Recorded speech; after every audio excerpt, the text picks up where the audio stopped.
Hi viewers, welcome to our channel. ప్రస్తుతం మనతో పాటు సీనియర్ జర్నలిస్ట్ దాము బాలస్తన్న వారితో మాట్లాడదాం. నమస్కారం సార్. సార్, షర్మిల గారి కుమారుడు రాజారెడ్డి వివాహం మన ప్రియా అట్లూరి అనే ఒక అమ్మాయితో జరగబోతుందని చెప్పేసి గతంలో కొన్ని వార్తలు అయితే వినిపించాయి. అయితే ఎప్పుడు కూడా కన్ఫర్మేషన్ అయితే రాలేదు వాళ్ళ దగ్గర నుంచి. అయితే రీసెంట్గా ఒక పిక్ రిలీజ్ అయింది, విజయమ్మ గారు ఆ అమ్మాయికి ఒక శారీ పెడుతున్నట్టు.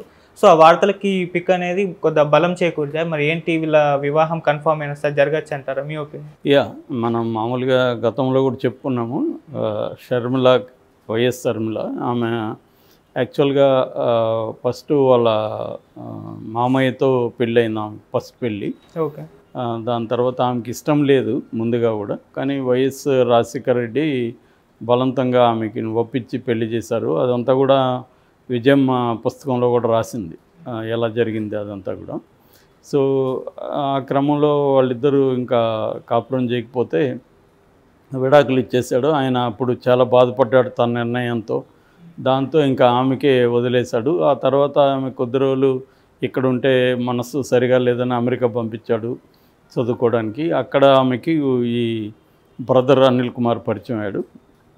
బేసిక్గా బ్రదర్ అనిల్ కుమారు బ్రాహ్మిన్, అతను కులం సామాజిక వర్గం. బట్ సో ఆ తర్వాత ఆమె షర్మిల వాళ్ళ నాన్నకి విషయం చెప్పడం. సో ఆయన అతన్ని బ్రదర్ అనిల్ని నేను మాట్లాడినాకే ఒప్పుకుంటానని చెప్పి అతను పిలిపించి మాట్లాడిచ్చారు. సో అతనితో మాట్లాడితే అతను నేను కన్వర్ట్ అవుతాను క్రిస్టియానిటీకి అని అతను చెప్పాడు. దాంతో అతను నచ్చాడు యాక్చువల్గా రాజశేఖర రెడ్డికి. సో దాని తర్వాత అతను కన్వర్ట్ అవ్వడం క్రిస్టియన్గా, వాళ్ళ పెళ్ళి జరగడం జరిగాయి. దాని తర్వాత వాళ్ళకిద్దరు పిల్లలు. ఒకరు వాళ్ళ ఎంఐ వాళ్ళ తాతగారు అంటే రాజశేఖర రెడ్డి గారి ఫాదర్ రాజారెడ్డి, వైఎస్ రాజారెడ్డి అదే పేరు కొడుకు పెట్టుకునింది. కూతురికి అంజలి రెడ్డి అని పెట్టింది. సో ఈ రాజారెడ్డి అంటే ఈ అబ్బాయి షర్మిల కొడుకు ఇక్కడ అదితి ఇంటర్నేషనల్ స్కూల్లో చదివాడు. తర్వాత కెనడియన్ ఇన్స్టిట్యూట్ ఇంటర్నేషనల్ స్కూల్లో చదివాడు. దాని తర్వాత అమెరికాకు వెళ్ళి సదరన్ మెథడిస్ట్ యూనివర్సిటీలో జాయిన్ అయ్యాడు. డల్లాస్ నుంచి బీబీఏ అంటే business administration, bachelor of business administration ఫైనాన్స్లో అతను పాస్ అయ్యాడు అక్కడ. సో ఆ టైంలో డల్లాస్ యూనివర్సిటీలో కూడా ఆయన కోర్స్ చేశాడు. అక్కడ కాన్వకేషన్ కూడా అప్పుడు ఫోటోలు వీడియోలు రిలీజ్ అయినాయి. విజయమ్మ, అంజలి రెడ్డి, షర్మిల వీళ్ళు ముగ్గురు వెళ్ళారు. సో అప్పుడు ఆ ఫోటోలు చూసి అందరూ కూడా ఇతను సినిమా హీరోలాగా ఉన్నాడు అని చెప్పారు. అప్పుడు పుకార్లు కూడా వచ్చాయి. మన పూరి జగన్నాథ్తో సినిమా ఇంట్రడ్యూస్ చేయబోతున్నారు, షర్మిలని ప్రొడ్యూస్ చేయబోతున్న సినిమా అని కూడా అప్పుడు వచ్చాయి. బట్ అవేవి నిజం కాలేదు. బట్ ఈ మధ్య ఒక వార్త వైరల్ అయింది. అదేంటంటే రాజారెడ్డి ప్రియా అట్లూరి అని ఒక అమ్మాయి లో ఉన్నాడు, వాళ్ళిద్దరికి పెళ్లి జరగబోతుంది అని వాళ్ళిద్దరి ఫోటో ఒకటి బయటకు వచ్చింది. అయితే అది నిజమా కాదా అన్న ఊహాగానంలోనే ఎవరు కూడా అఫీషియల్గా అది నిజమా కాదా అని చెప్పలేదు. షర్మిల కానీ ఇటు ప్రియా అట్లూరి ఫ్యామిలీ నుంచి కానీ ఎవరు చెప్పలేదు. ఆ తర్వాత ఈరోజు నిన్న ఒక ఫోటో బయటకు వచ్చింది. అదేంటంటే విజయమ్మ ప్రియా అట్లూరికి గాజులు వేస్తూ చీర ఇస్తూ అట్లా సారీ అంటారు కదా, సారీ పెడుతుంది. ఆ సారీ పెట్టి ఆ అమ్మాయిని ఆహ్వానిస్తుంది తన కుటుంబంలోకి అన్న వార్త బయటకు వచ్చింది. ఆ ఫోటో బయటకు వచ్చింది. సో ఇది అఫీషియల్లే వీళ్ళిద్దరికీ పెళ్లి కావడం అనేది వచ్చింది. ఇక ఆ అమ్మాయి విషయానికి వస్తే అమ్మాయి ప్రియా అట్లూరి తను విజయ్ వెంకట్ అట్లూరి ప్రసాద్ అంటారు ఆయన్ని. మామూలుగా సింపుల్గా ప్రసాద్ అట్లూరి అంటారు. ఆయనది ఇక్కడ చట్నీస్ మనకు తెలుసు కదా, వెరీ పాపులర్ చైన్ రెస్టారెంట్స్.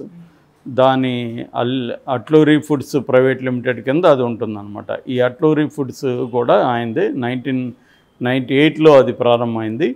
అది కాకుండా కోటేశ్వరమ్మ రిసార్ట్స్ అని కూడా ఆయనకి రిసార్ట్ బిజినెస్ కూడా ఉంది.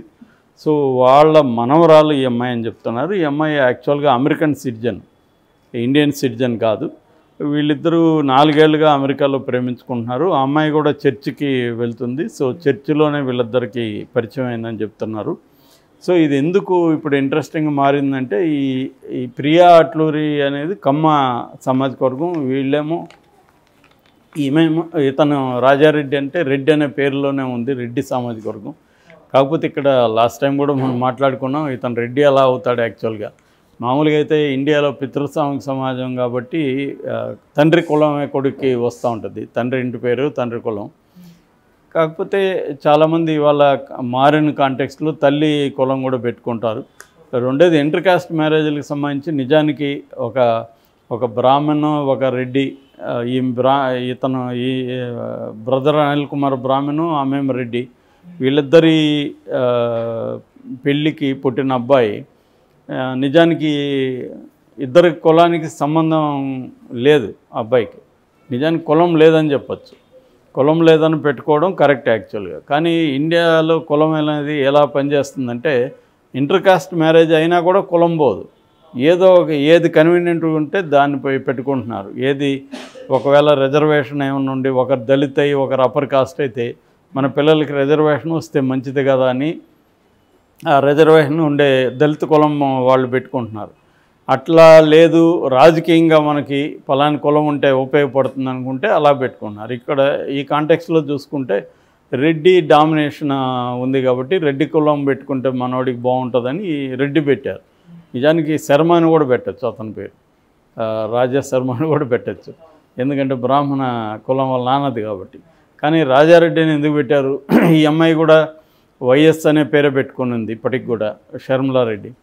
ఎందుకంటే ఇది వాళ్ళకి ఫెచ్చింగ్ అవుతుంది పొలిటికల్గా కానీ లేకపోతే వేరే సమాజంలో కానీ వాళ్ళకి ఫెచ్చింగ్ అవుతుంది. అంటే సమాజంలో ఏంటంటే ఒక సోషల్ క్యాపిటల్ అంటారు, కులం అనేది కూడా ఒక సోషల్ క్యాపిటల్గా కూడా పనిచేస్తుంది. మనకి ఒక సామాజిక పెట్టుబడి అంటారు అది, అంటే పరిచయాలు సంబంధాలు, అది కూడా మనిషికి హెల్ప్ అవుతుంది. సో ఆ కులం అనేది ఒక సోషల్ క్యాపిటల్గా పనికి వస్తుంది కాబట్టి వీళ్ళు ఏ కులం పనికి వస్తుంది అనుకుంటే దాన్ని వాడుకుంటారు.